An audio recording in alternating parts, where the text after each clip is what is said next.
Hello guys, mag-harvest ng papaya para gawin atsara. Ito ang mga harvesting kong mga papaya mga guys. Mag-harvest na po ako.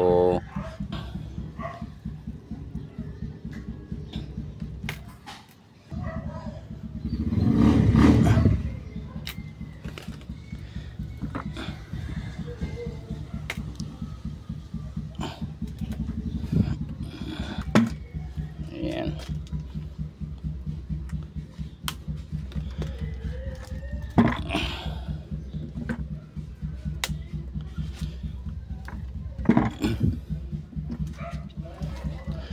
Ayan po.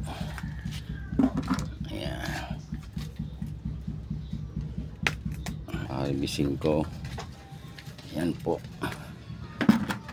Ayan.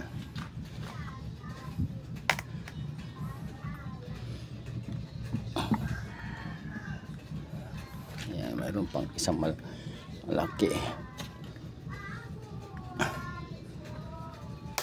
Okay. Yan po, marami akong harvest mga guys. Ayan.